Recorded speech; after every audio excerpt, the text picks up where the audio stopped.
Konnichiwa, meus amores! First time kong si Sophie lang kasama ko. Umuwi na kasi sa Pinas yung pinsan ko, so dakilang may bahay na uli.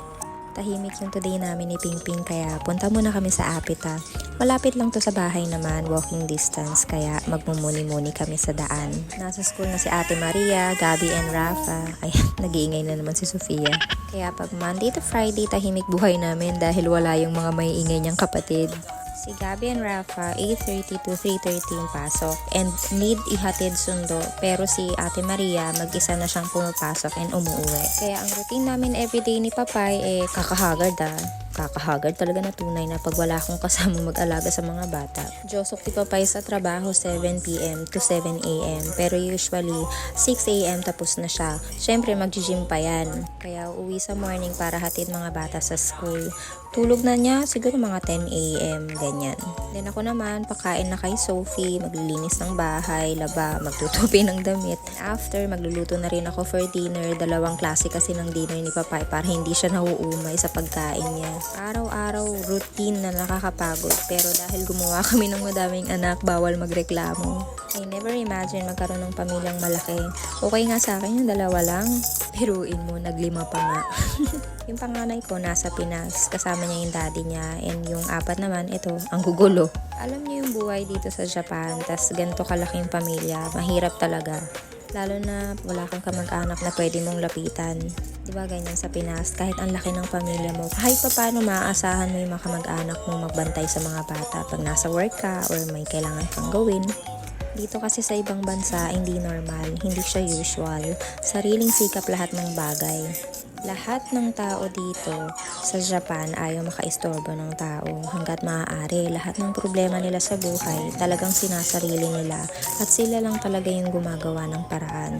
Kaya alam nyo mga yung mga nanay dito madalas nagkakaroon talaga ng postpartum depression, may mga saltik, may mga topak kasi nga sila lang talaga yung gumagawa ng paraan. To the point na talagang nabu-burn out talaga sila kasi mag-aalaga sila ng bata. Tapos, syempre, sa panahon ngayon, kailangan nila rin magtrabaho. Hindi na siya yung katulad dati na kapag nag-asawa, asawa niya lang yung magtatrabaho. Tapos, yung mga babae nasa bahay lang. Pag may mga anak ka dito, kahit na wala pang 1 taon, pinapapasok na nila yan sa daycare. Kasi bawal umarte dito ng tita maday kung ayaw mong magutom. Kahit astang Disney princess ka, need mong magbanat ng buto. Katulad ni Cinderella, di ba? Bawal dito tatamad-tamad, lalo na walang tutulong sa'yo.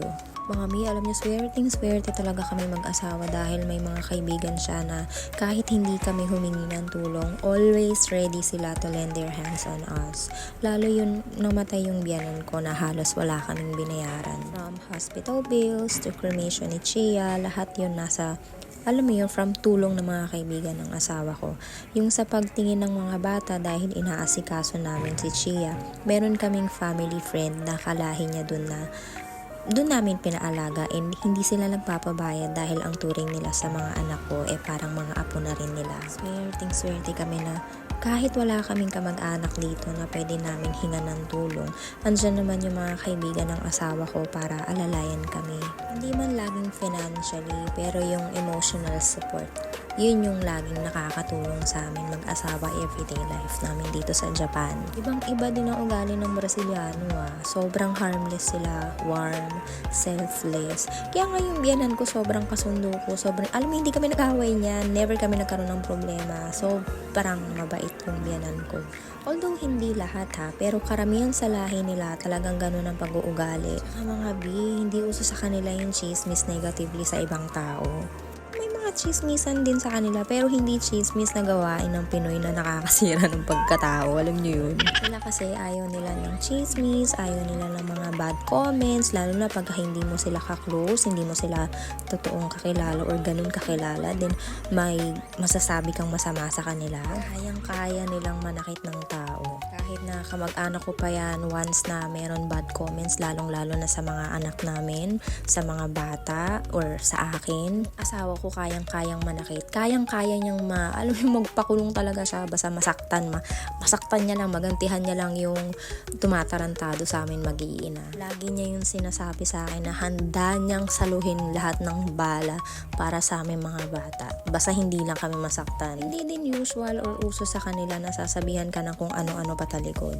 Asahan nyo, pag ganyan ang ginawa nyo, inaabangan ka na niyan sa labas ng bahay nyo or kung saan ka man nandoon para mabugbog. Sasaktan ka talaga nila. Hindi sila takot makulong, hindi sila takot manakit. Kapag ka negative, kapag ka hindi totoo yung mga pinagsabi nyo, nako, magtago kayo talaga. Hindi sila takot manakit hanggang duguan ka kapag nanira ka ng pagkatao nila. Pero hindi lahat Pero karamihan sa kanila, ganun. Anyway, kaya nga sobrang thankful ako sa mga kaibigan ng asawa ko. Kasi in-extend talaga nila kami as a family nila. May mga occasions, pagka Christmas, birthday ng mga anak ko. Nako, again, masayang-masaya yung mga bata kasi nakakatanggap sila ng mga regalo sa mga chiyo tsaka sa chiya nila. Madalas nga hindi na kami nagsasabi na, oy, birthday ng isa naming anak, ganito, ganyan, or invited kayo. Alam niyo yung basa-basa na lang sila magbibigay ng regalo, something, pera, ganyan, ahead of time. Kaya kahit na wala akong pamilya dito sa Japan, may sarili naman akong family and yung asawa ko na talaga namang inaalagaan kami mag-iina. Plus, yung mga kaibigan niya pa na ang turing din sa amin is family. So, ang wish ko sa mga nakikinig sa akin, sana makakilala din kayo ng mga kaibigan, yung mga tunay na kaibigan na handa kayong tulungan kahit na hindi kayo nagtatanong sa kanila ng tulong. Pero syempre mga B, nagsisimula yan sa pagkatao nyo. Kung maayos kayo makisama, kung maayos kayo makiharap sa mga tao, siswertihin talaga kayo. Meron talagang mga taong tutulong at tutulong sa inyo kahit hindi nyo pa sila kamag-anak. So, na nga mga Mi, mamamalengke muna kami dito sa Amica ni Baby. May take order kasi ako, kaya kailangan ko muna mamili ng ingredients. Samahan niyo ko ulit next time. Magchikahan ulit tayo habang namamasyal. Ciao!